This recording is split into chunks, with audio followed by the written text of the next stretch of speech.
Hello and greetings. I'm Kevin Berrey, and this is the KEVID19 Show, Season 1, Episode 10. What are we talking about today? Boy Scout cookies. Stop scouting boys and girls. We all know what Boy Scout cookies are. They're the cookies you get on your computer, your phone, that you have to accept when you're looking at internet porn. And also, we're going to explore some other aspects that have been coming up in the news about who can be trusted in our society around kids. Anyone? I mean, as an uncle, I can say the list is narrowing day by day, sadly. Now, what we have here is an image that's designed to really defame the Pope. And is there any reason to do that? I mean, maybe if you hate his semi-liberal stance on gay people in general being acceptable and being allowed to have civil unions, if you think he's some kind of left-wing socialist. I don't know who's trying to take down the Pope, but apparently it was newsworthy to somebody to note that he liked this Instagram model on Instagram. That is, his account liked it. Now, the chances are that this is not the Pope himself, and that's saddening. I think it depresses a number of people.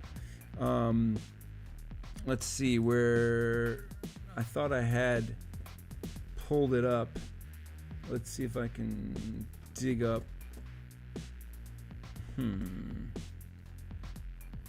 The history. We're definitely looking at it. Yeah, that's not it.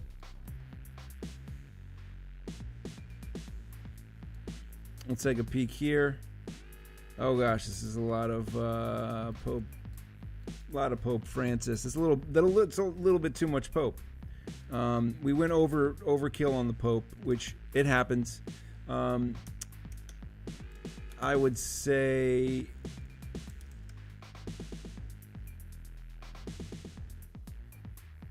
here we go.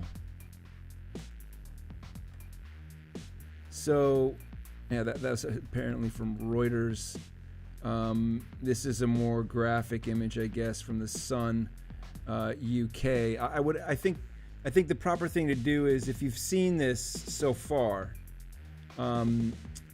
you know what's going on here.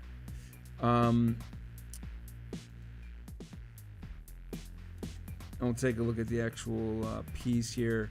So, Brazilian model's sexy photo apparently was liked by the Pope. That's the part that's so, I guess, controversial, is that it was his Instagram account, Franciscus, which I don't think I'm following him on Instagram, but I definitely respect his positions compared to the previous Pope, who, look, this is the controversy that I think when you're looking at this, you're saying, what's going on here? Why are we trying to distract, from maybe the Pope's mission? For one, Instagram models are some people that, Natalia Gariboto claims that she was liked by the Pope's official Instagram account.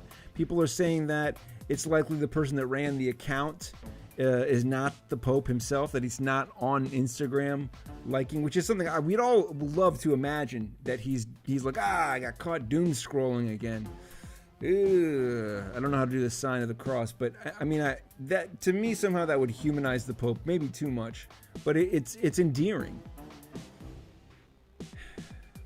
Apparently, he unliked the image, or it disappeared, his like. So maybe it was a mistake. Maybe he changed his mind. Okay, we're not going to go deeper into her videos right now. I guess there's a probe to find out why it was removed. I think Yeah, I guess the model says at least she's going to heaven. I don't think that that's how it works, but I do think that there's something going on here it's a problem, and that is we have a problem with popes in general. I think the previous one, I want to say it was Pope John Paul II, but I don't want to get that wrong. He failed to punish a recent cardinal, I believe, who was accused of child molesting, and who people in the church knew was a child molester. They had good reason to know.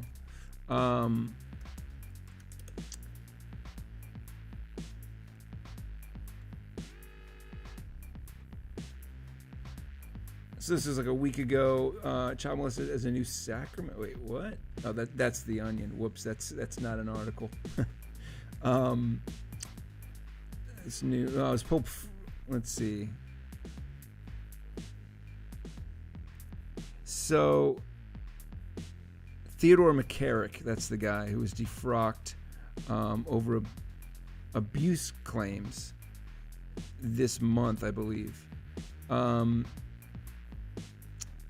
Also, this guy, Cardinal George Pell, was convicted of abusing 2 choir boys. But the cover-ups that are dogging the church, I think, are one of the things that might be behind this distraction. It is a way to kind of take the heat off of all of these abuse allegations, which are quite sad. I mean, this is an article from 2019, so it's not the most recent. But this one about this priest molested almost 20 boys, that's 2016. I mean, look, the issue is that it's a problem, okay? This is what we're talking about Boy Scout cookies. We have to stop. We got to clamp down on this stuff, and it's sad that it's happened and that it's taken this long to come out. Mercy for child molesters. No, that's from 2017.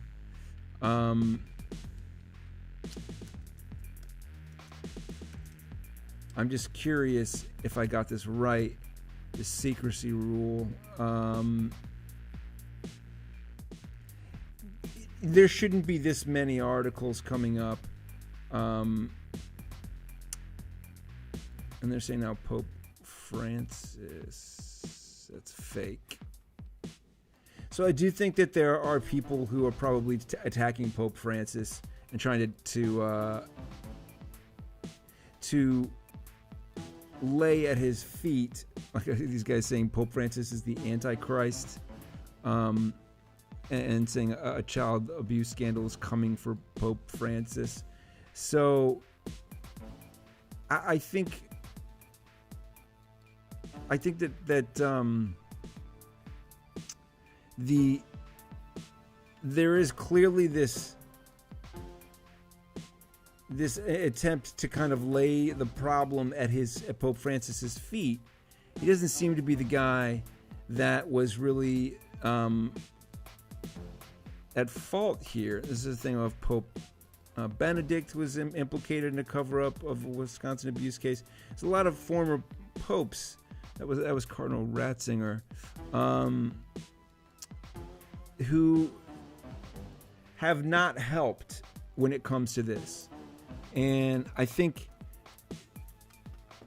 I don't know, I'm going to go to, I see we got a few people watching on Twitch. We got 7,000 people on Facebook. I'm definitely here. If you want to chat, I am on Facebook. I don't want to keep this the momentum of this case. I think the distractions. It's obviously a a probe worthy article worthy for something like the Sun, which, as best I understand, is a tabloid. It's probe worthy, but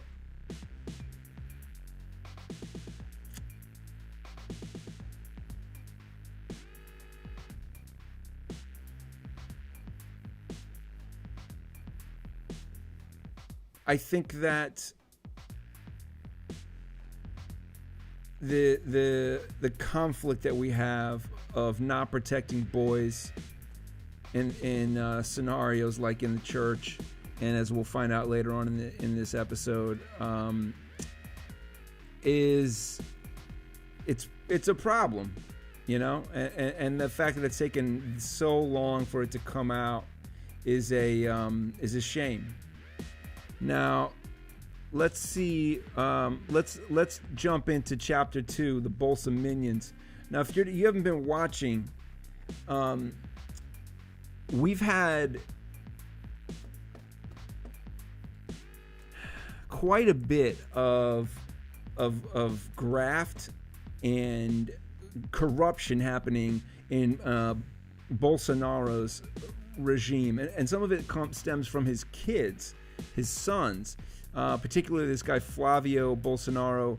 Actually, I don't know who other than him actually, but son of the president Jair Bolsonaro was accused of graft charges in Brazil, and there's so the basic story goes that what he would do is he would get people into these positions of authority or government official roles, and then he would have them kick some of their salary to him and basically just phone in the job or not even show up. Just like, hey, you know, you're gonna kick me 80%, 70% of the salary. You don't even really have to show up, and you'll get a free $200 a week. Just you know, you're and if anyone asks, you're working for the government. So this is like a classic.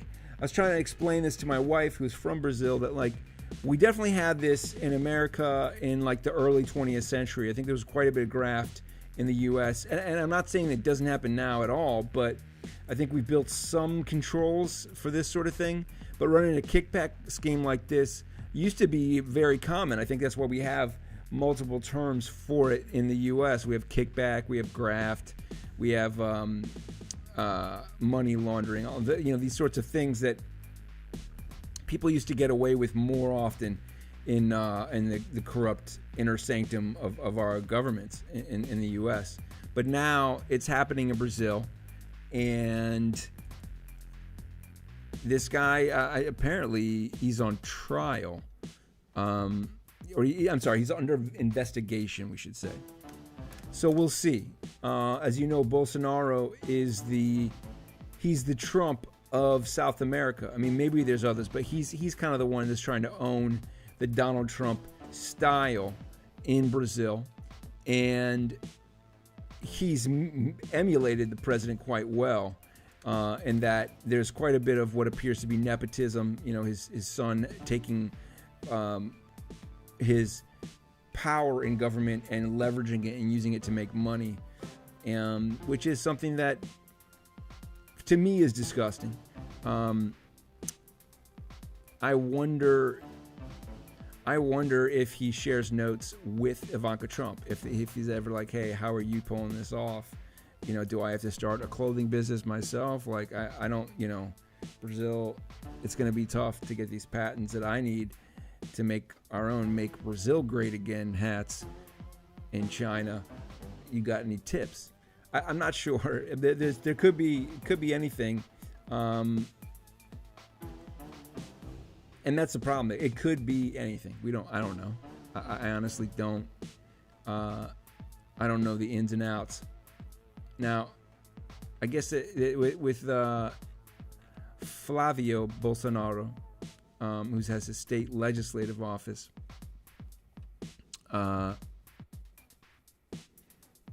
guess it said, this was last week, that they filed criminal charges against Fabrizio Queiroz, a close family friend who served on Flavio Bolsonaro's state legislative office. And I guess he was doing some bank transfers and sending money to Michelle Bolsonaro, she's like the Melania of the Brazilian presidential administration. So, which is, say, the first lady of Brazil. Now, oh gosh, they have 15 other people charged, other than Flavio Bolsonaro. So it's not clear exactly what the charges are. The president's angry, though, and he told a reporter he wanted to smash their mouth in. Now, I learned last week that this is one of the signs of an authoritarian takeover of government. It's the constant threats to the media. It's interesting. Like, before Trump, it really wasn't certainly you have had presidents say, I don't know if that story is fully accurate, or essentially dissemble and move on, and also make their own statements. But the aggressive attacking of the media, which is a fourth estate in our American government, it's kind of like, I'd forgotten what that meant, and so what I have come to understand it as, we have three branches of government. You've got the according to some senators, I guess, who's the guy from I think it was from Alabama. I don't remember precisely, but the dude who said that there's three branches of government. You got the legislative, the executive, and Congress. But that's not it. We have the three branches are the judicial, the legislative, and the executive. And then the fourth estate is the press, which is like the oh man, I just got hiccups. This is going to be great. They're the objective outside observer who's looking on and saying, oh, you messed up. That's not cool. What are you doing?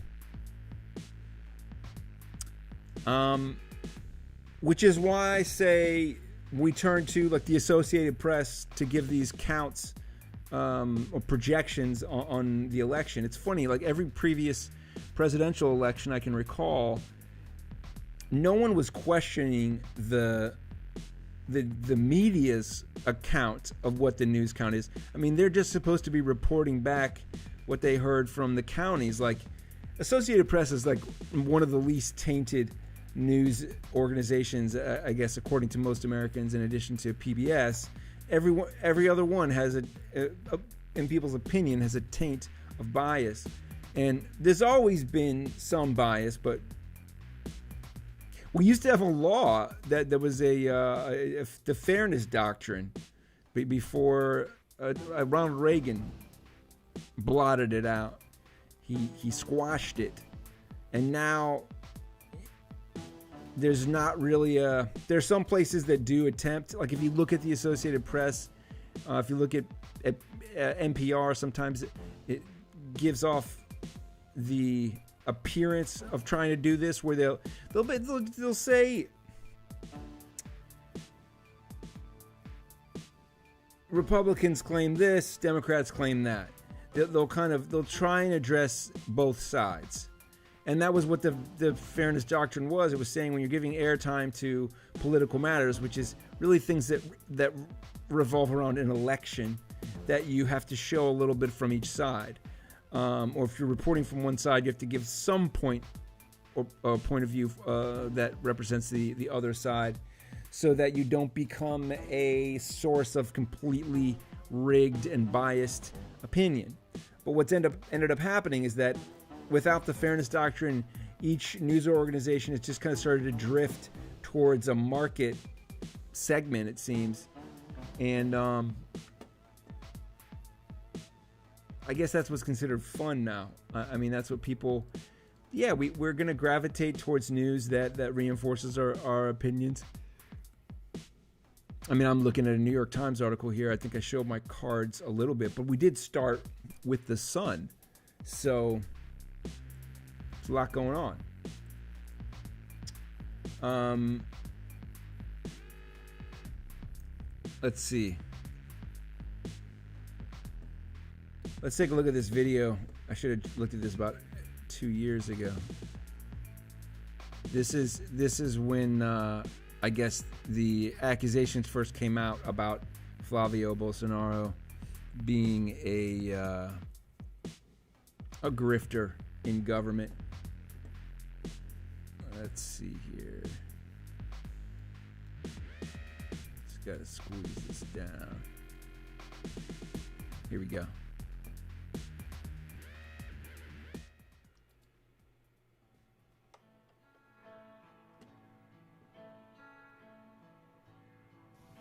Ladrão! Ladrão! Ladrão! Ladrão! Ladrãozinho! Ladrão!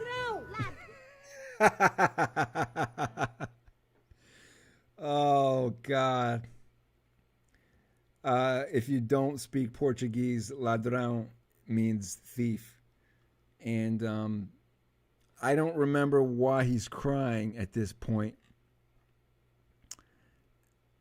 I don't even think it has anything to do directly with the charges per se, but the fact that he's wiping his tears away with the Brazilian flag, while being called a thief. It's a beautiful feature of the internet. It's something that I don't ever want to forget, how that kind of gives hope to a lot of us. So thank you to the maker of that video, Fudemano. Gonna give a thumbs up there. And while you're at it, don't forget to give a thumbs up to this video, just out of respect to me as a human being. If I can't shame you into doing that, I mean, I'm clearly not doing it with just pure talent. I mean, you're not liking. I mean, some people are liking the videos, actually. Oh, thank you. I see that. But yeah, say a kind word. I'm only live here on Facebook right now, which we've got 70,000 people, but they're not really interacting. So I'm like, are you bots? Like, what's going on here? YouTube, I'm not sure, but I may check out Twitch, because I always have like 6,000 people on Twitch, and for that I'm grateful. I may check out Twitch. Whoops, we don't need to hear that.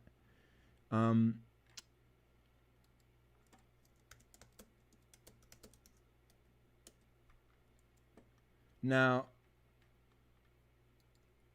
the fact is, I see this. Okay, there's 90,000 people watching. That's cool. That's a lot. Look, I'm grateful for any respect paid, any appreciation made. I know that life is coming at all of us pretty hard right now. We still, I mean, I guess we kind of know the results of the election in the U.S., but we don't know if it's going to shake out fairly. So that takes us to chapter 3, QAnon. Now, as you know, QAnon is the party of the Republicans, or is it the other way around? Republicans are the QAnon party. It's not clear what's going to happen when Donald departs, which is what it looks like is going to happen. So you probably saw this. We're going to be back in the game. It's not American alone. Number one. You probably caught this video recently. This came out last week. I've had the opportunity. Where's our? Oh, this is Mike Pompeo describing. This is at 44 seconds, describing kind of what happened here. President-elect, leaders from all kinds of countries: Belgium, Canada, Estonia, France, Germany, Greece. The list goes on. Even Saudi Arabia, which was President Trump's first stop, congratulating President-elect Joe Biden, the King of Saudi Arabia. What do you say to them? I'll actually be in Paris on Monday. Dude, no one cares if you'll be in Paris. an awful lot of work to do.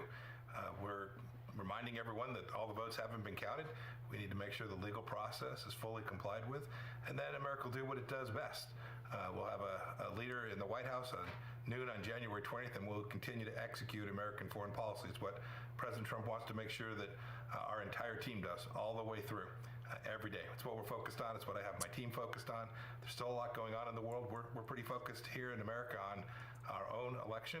There's a lot still going on in the world, and we're focused on making sure we keep Americans safe during this time period. You know, you were asked today about the concerns about a smooth transition, and you said it will be a smooth transition to a second Trump administration. Were you being serious there? We'll have a smooth transition, and we'll see what the people ultimately decided when all the votes have been cast. We have a process, Brett. The Constitution lays out how electors... Wait a second. He just asked, were you being serious? And he said, we'll have a smooth transition. If it was a joke, you would just say, look, I was just kidding. It'll be whoever the winner is, which is clearly Joe Biden. But I think Mike Pompeo, like everyone else in Trump's administration, is shaking in his boots.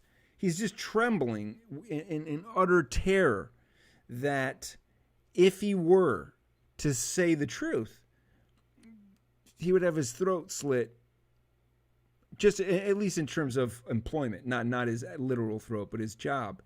And, you know, during a pandemic, where do you go from Secretary of State? I mean, I'm sure he'll land safely, but I don't think he's going to show betray. He's not going to show disloyalty or whatever to Donald Trump. He's not going to betray the dude. Vote. It's a very detailed process laid out. We need to comply with all of that, and then I am very confident that we will have a good transition, that we will make sure that whoever is in office on noon on January 20th has all the tools readily available so that we don't skip a beat with the capacity to keep Americans safe. That's what I was speaking to today. I think it's important for not only the American people, but the whole world, especially our adversaries, to know that we will achieve this in a way that's deeply consistent with the American tradition and keeps us all safe here at home.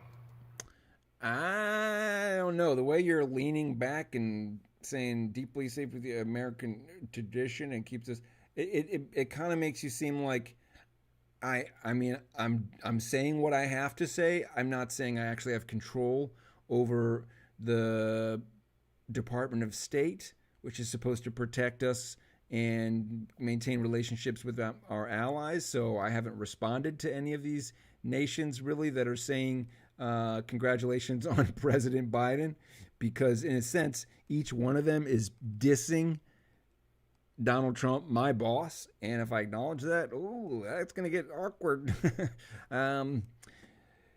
So yeah, it's kind of sad how much of it just boils down to please don't fire me. I mean, we're all fragile people. Even this guy, I heard that Mike Pompeo is somehow maybe nurturing a desire to run for president.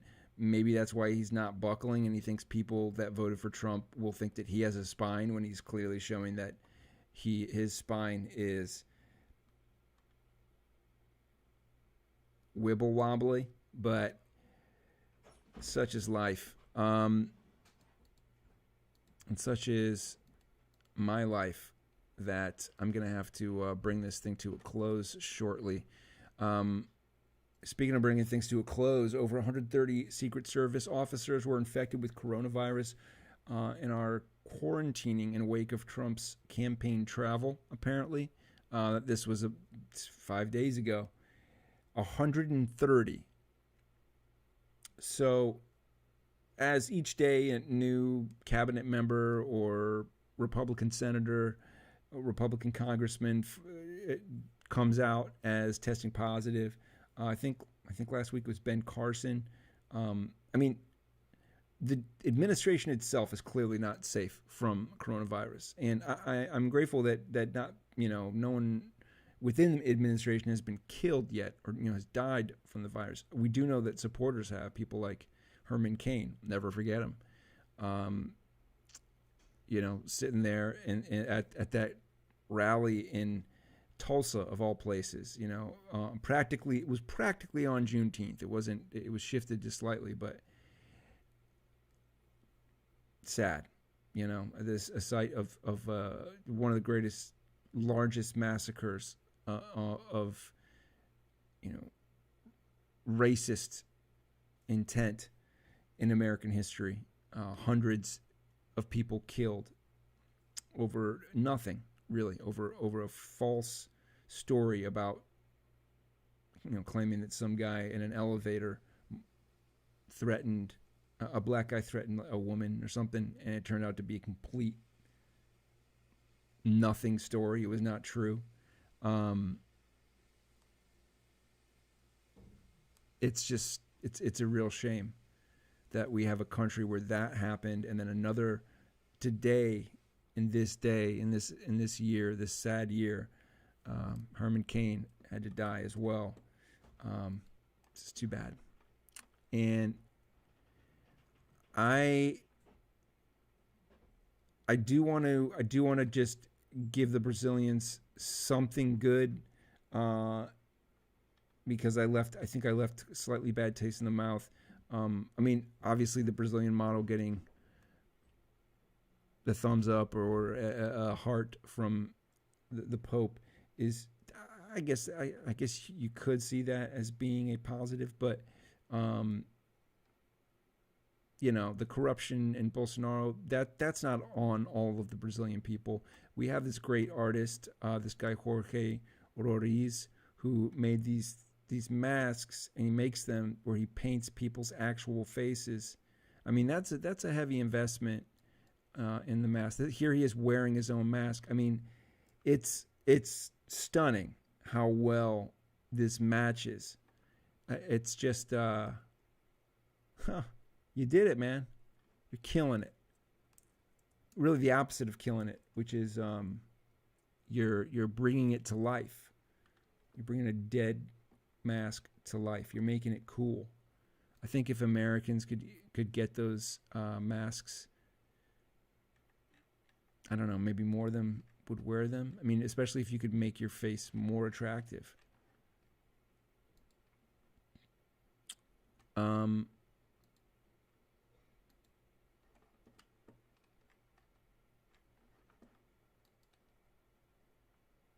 Now, QAnon. This is an interesting, really sad video. The Lauren Boeberts who have talked about and supported you about the Marjorie Taylor Greene, the Lauren Boeberts who have talked about and supported QAnon in the past, creating controversy for your conference. Marjorie Taylor walked around. Did Bresnahan give you this question? No.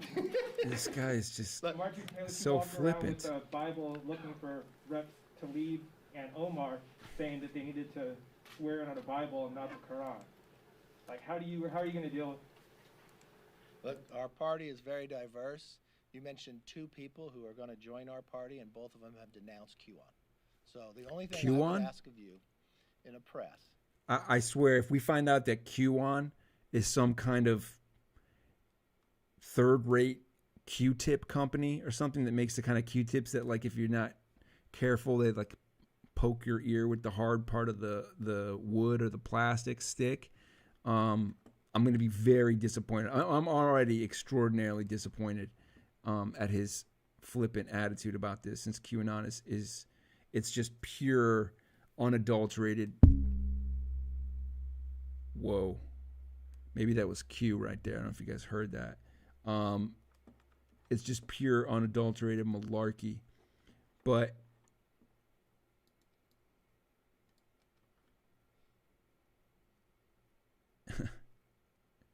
let's just see how he closes his statement. These are new members. Give them an opportunity before you claim what you believe they have done and what they will do. Give them an opportunity. And then right below that, we have a tweet from Marjorie Taylor Greene, one of these QAnon Congress members. She says, our first session of new member orientation covered COVID in Congress. Masks, masks, masks. I proudly told my freshman class that masks are oppressive.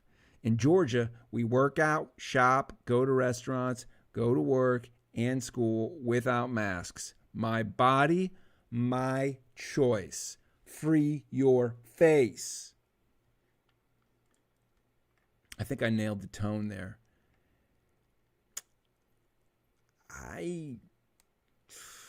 Jeez. I mean, if she's on that my body, my choice tip, maybe she's also pro-choice. I'm not, it's not clear here, but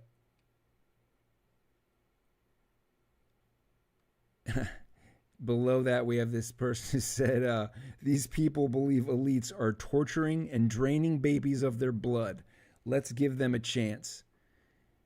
I have heard that belief, that QAnon believes that there's a cabal of liberal elites who are draining babies of their blood and drinking it so they can live forever or whatever, or maybe stay in Congress for another year. And it is it's basically, it's probably Russian disinformation. I mean, these kinds of runaway theories, like, they help weak adversarial countries like Russia, and they plant stories, nutty stories like this, that people latch onto, and nobody's really gotten down to the source of all the QAnon stuff yet. So, other than 4chan and 8chan. So, great to see that we are going down, going down the drain there.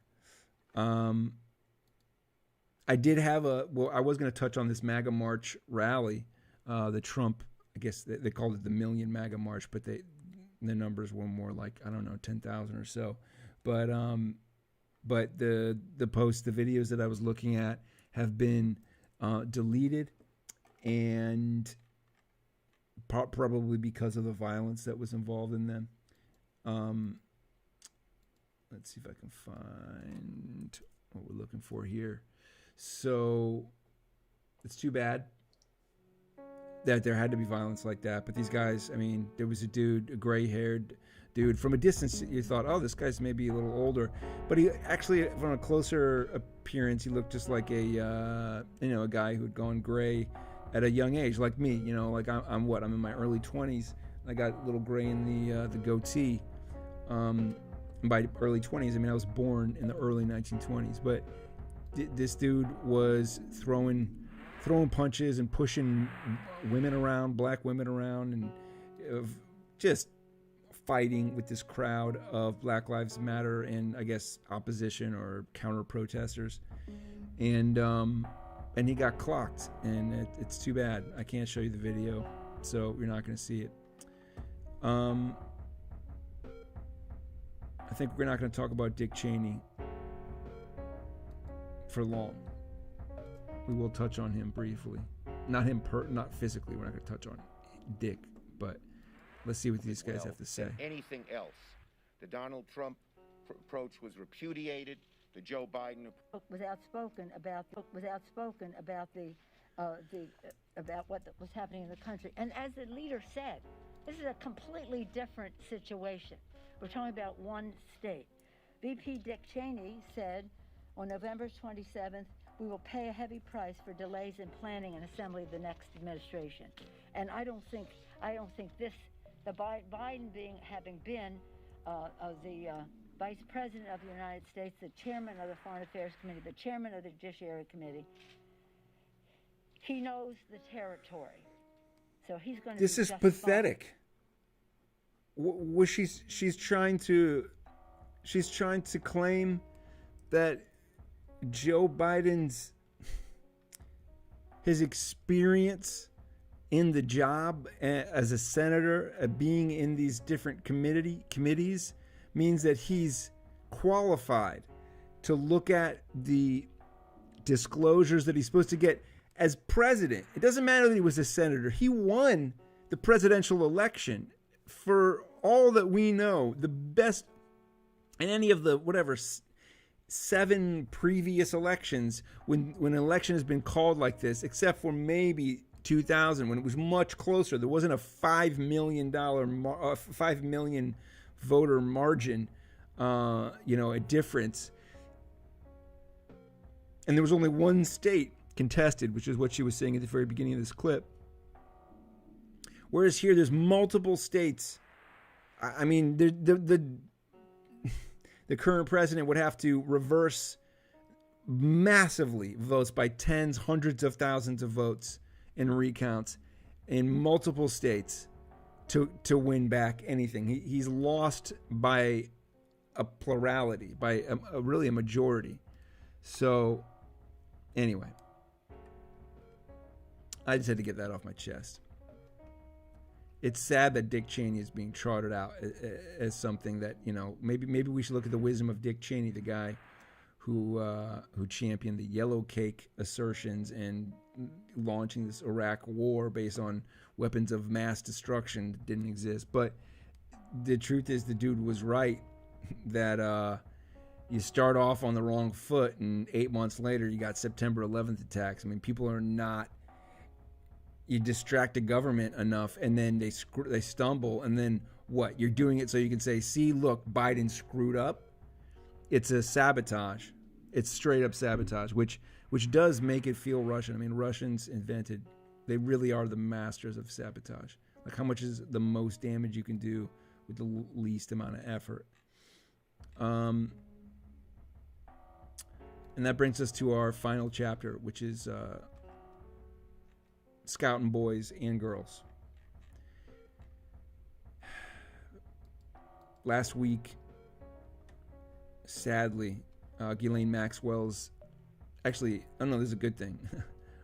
I mean, if you want to talk about her impact on the world, a sexually charged deposition came out from Ghislaine, and I want to see if I had it pulled up here. Now I don't see it.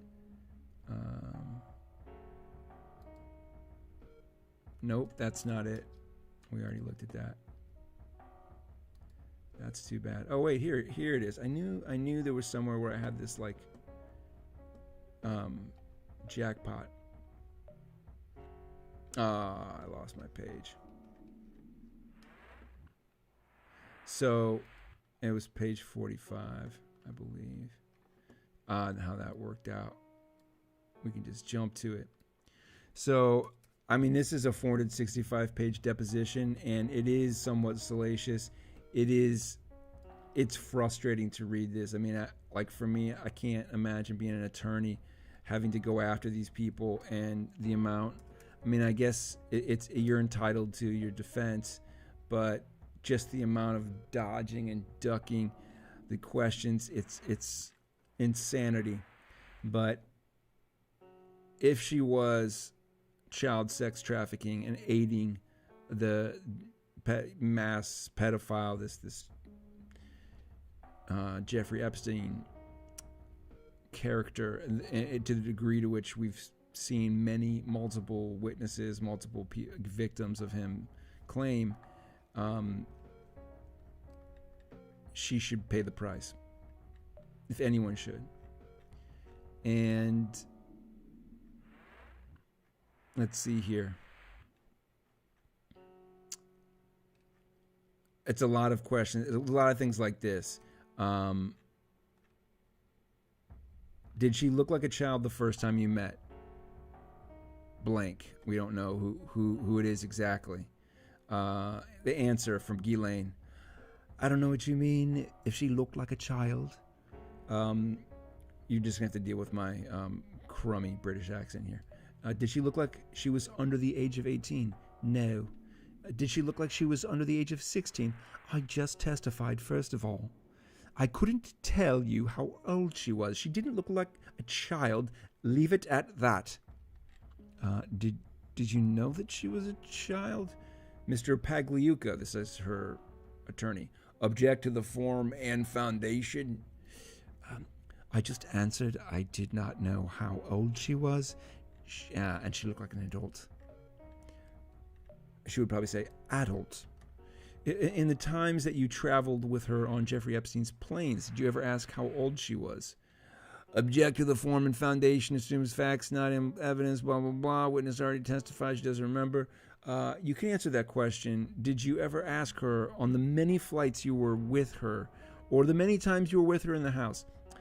First of all, I don't know. I was on many flights with her. You are making stories up again as usual. And secondly, if I was on a flight with her, there would not be any reason why I would ask her how old she was. You don't recollect having any conversation with her about her age. I already testified to that. Do you know what blank was hired to do for Jeffrey? I already testified. I didn't know she was hired. And I didn't know that she did anything. I don't know how to answer that question. Was blank at the house, the Palm Beach house, when you were present at that house? I have no recollection of her being at the house at the same time as me. When did you first meet? I already told you I don't recall. Anyway, this is, I could read the whole thing, which I'll probably do an episode where I do that. 465 pages. It's going to be a lot. But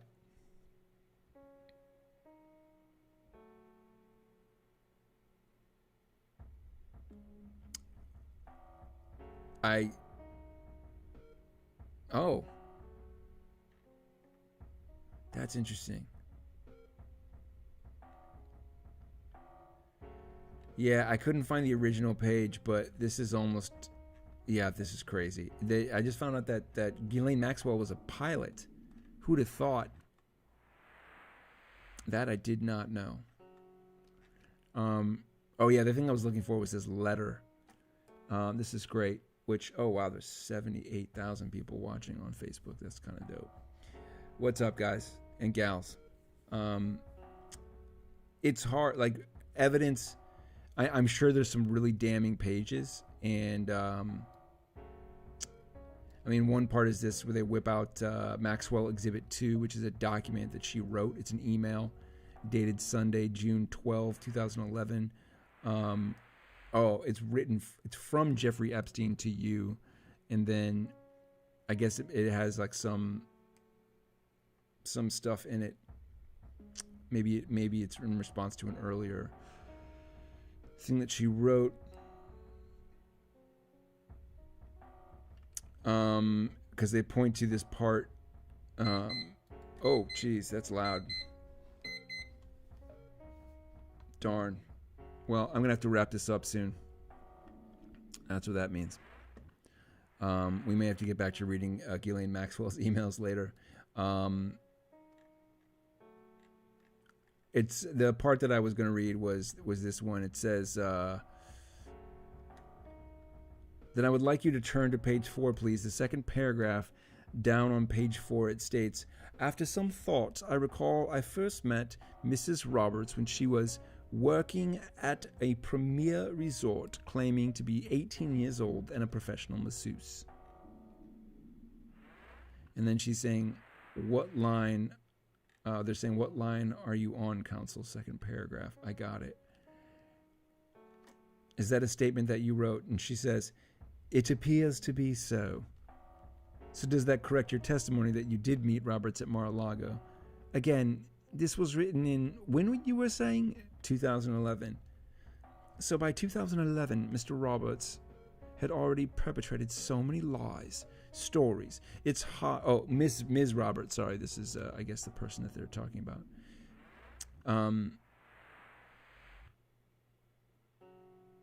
It's hard for me to accurately tell you today what I remember back then. This is an email that you wrote, blaming apparently a victim of their sex trafficking and statutory rape. It's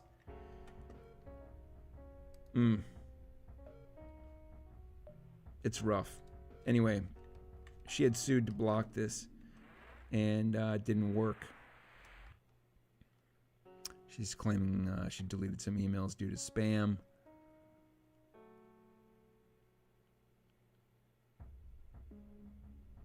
And she's apparently French as well. Yeah.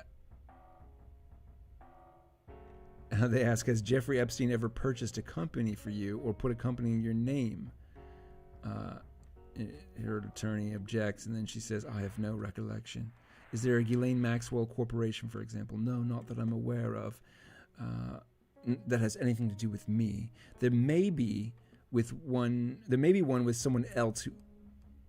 There may be one that someone else owns or started, but not the one that's related to me. So there's a company called the Ghislaine Maxwell Company that's not related to her at all.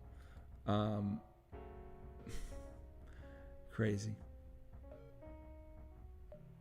Anyway, I'll have to find some other juicy bits another time, and we'll maybe do some reenactments of this deposition. I'm pretty excited. Oh wow, this is part about her, whether she was his girlfriend on page 367. Were you also his girlfriend from 1999 to 2002?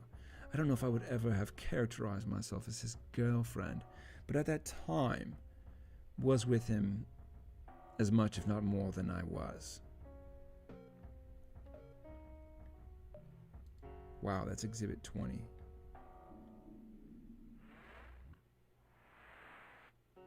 Oh gosh, I really want to see what's in this, but it's enough now. We'll have to return to page 368 or maybe 369. Anyway, it's a good thing that it was released. I think we're all for the better. Now, sadly, when it comes to Boy Scouts of America have been slammed with more sex abuse allegations, charges than I think any organization I've ever heard of. Here they have 60,000 men are claimants in a lawsuit, and the Boy Scouts of America they've declared Chapter 11. They've declared bankruptcy. They're out. I didn't realize it's a $1 billion organization. I think they're a nonprofit, but they have $1 billion in assets. It's an enormous amount of money. And when you look at these stories, today I saw, and I don't remember the paper, I believe it was the Times of New York, that the number is actually closer to 90,000 men, which is, I mean, it's way more in terms of numbers than the Catholic Church.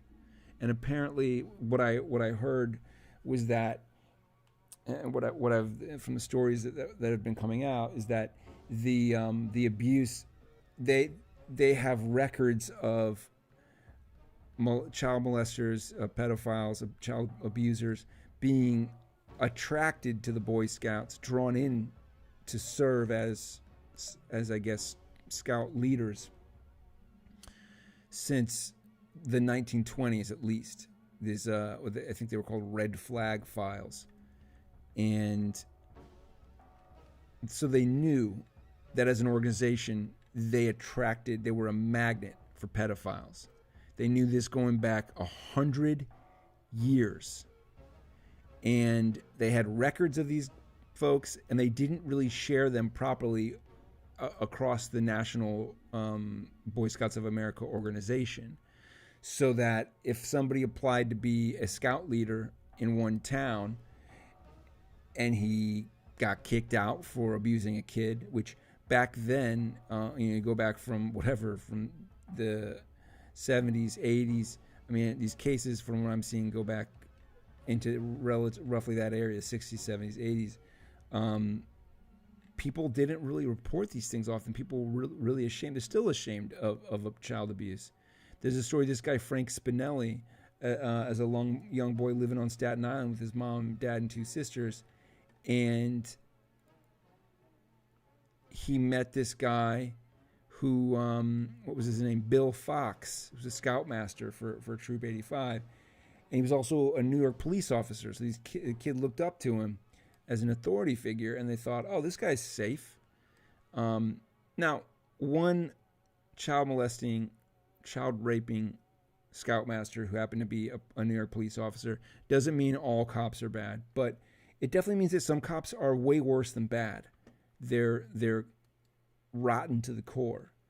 And this guy Spinelli, who's a child then, Frank, he was raped apparently hundreds of times by this guy.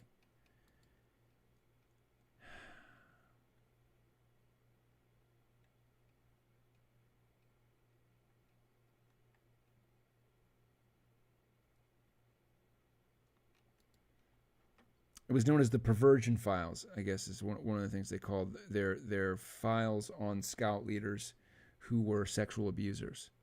So the part of the list that was turned over was a span of 20 years from 1965 to 1985. And it's a ghastly secret. And as a policy to not report to law enforcement is fairly common, it seems, among these organizations. I guess to protect the organization, not to not be culpable. It's so messed up that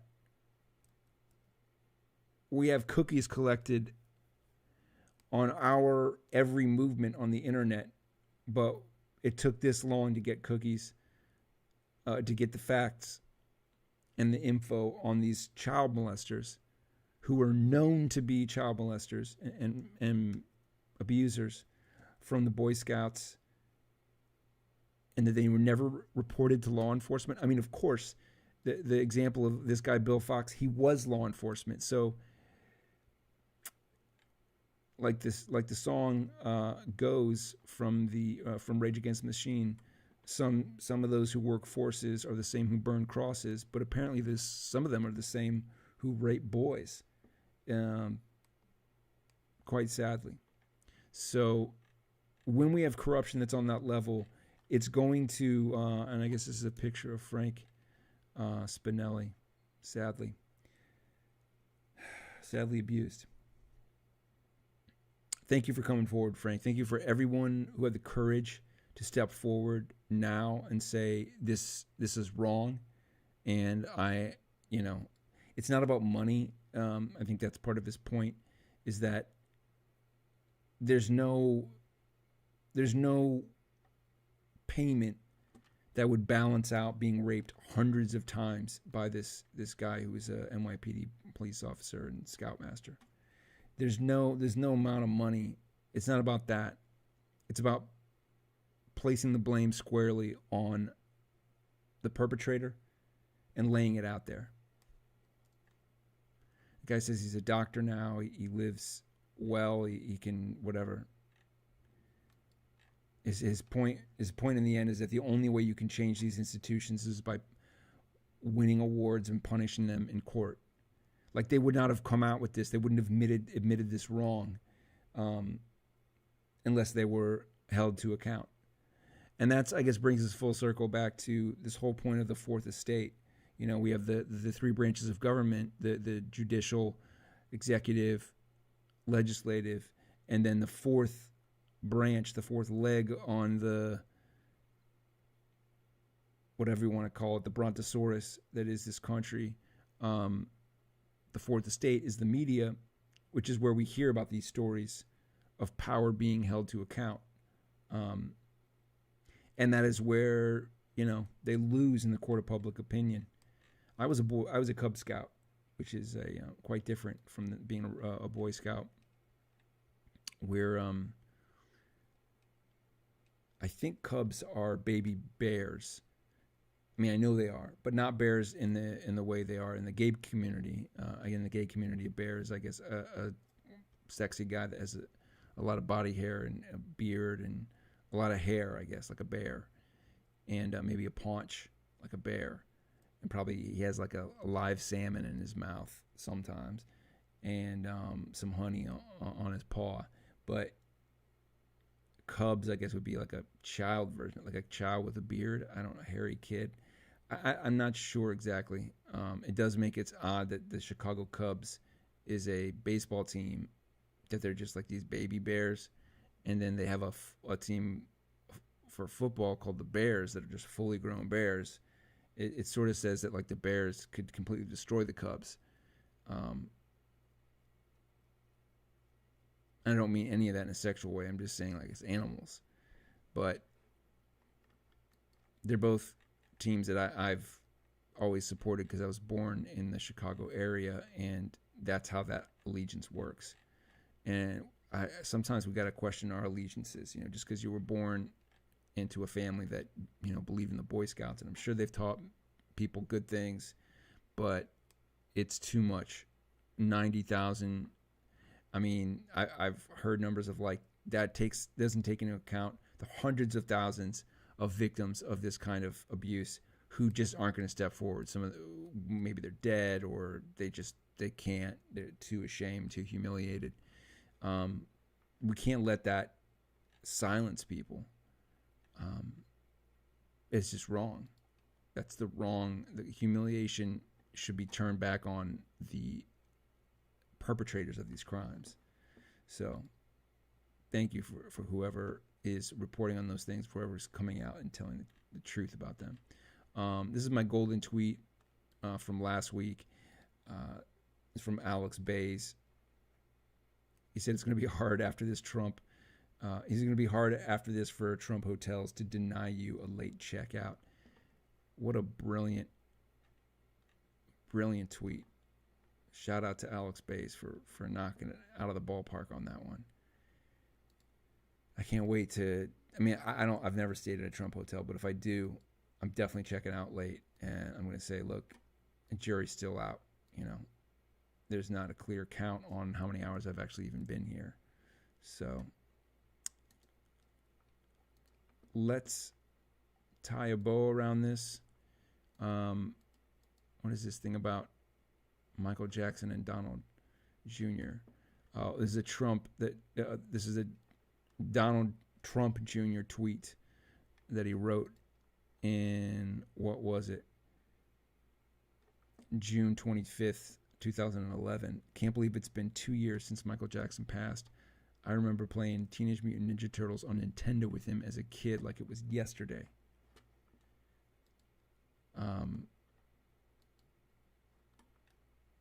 And then this Sean Moorhead tweeted this thing that said, sex trafficked 15-year-old. Can I get you a glass of water or something while you're waiting for your dad? And Donald Jr. sitting with his knees together on a stool in the hallway. It's fine. Just a brilliantly dark picture. And I have a feeling that the way he mentions playing Teenage Mutant Ninja Turtles on Nintendo means that he was definitely getting crushed. He was losing. Because if you were beating Michael Jackson, you would say it. Although, who knows, maybe they're playing in team mode. And that, my friends, brings us to the end. Mask distribution on Staten Island, New York City. This being the viral tweet, viral image of last week about the borough being firmly in the coronavirus hotspot with a positive test rate of 4.8%. Now, New York City just crossed into 3%, and apparently Staten Island was at 4.8% last week. I don't know where they're at now.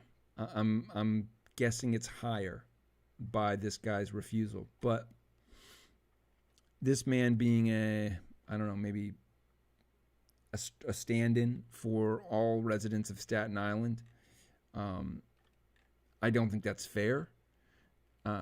Looking at the story from the photographer, Jaden, what he had to say was this. Man, Islanders to be the ones on Twitter have been terminal pictures. 99% of the people who were at the terminal that day were wearing a mask. A lot of people on Twitter have been saying, leave it to Staten Islanders to be the ones to not wear a mask. But I think this man is representative of not just people on Staten Island, but other people in all of the boroughs who don't want to wear a mask and don't want to be bothered about not doing so. Yeah, that's I think that's a truer statement couldn't be said that there is a. Of course, this guy stands out because he's emblematic of a, the resistant man, the resistant woman who just denies the need for the mask and just says, I'm not doing it. Doesn't matter what you say. I don't believe in it. 99% of New Yorkers and Staten Islanders and people that he said that walked by him wore masks. So it's, it takes a village, I guess, to save a city. But the question is, how many people does it take to impede our salvation? I don't know. I've heard numbers. I've heard like 85 to 95%. I mean, if you could get everybody in the country to wear masks, 80% of the people in the country to wear masks and get tested regularly, that we could crush the disease, within a couple of months, something like that. I shouldn't make that promise, but it's something along those lines. So, I don't know. You're like feeling better, and then you read like this tweet. I met a man in the car dealership about his age, and he had gotten COVID and had his leg amputated because he got a blood clot. It was his first day on the job since March. And he was on a walker. That's a good story. I don't know if it's going to really convince people, but if folks were figuring out that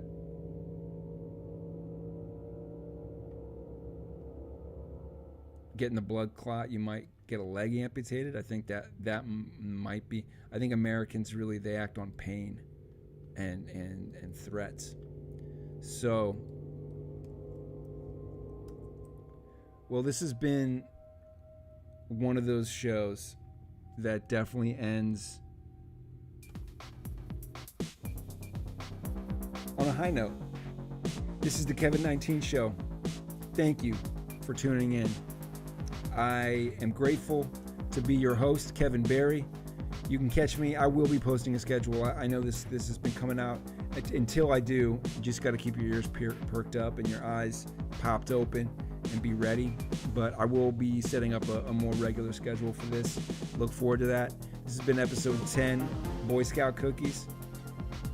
Hey, thank you to all the brave victims of the Scoutmasters in years past, and to anyone else who steps up and says this was wrong, I was abused, and I want money for it, because that's the only way that they're gonna change. So fight on and scout on, and good luck in the coming day and days. Hey, I'm gonna give you days of luck. A week. Take a week. Luck is free. Good night.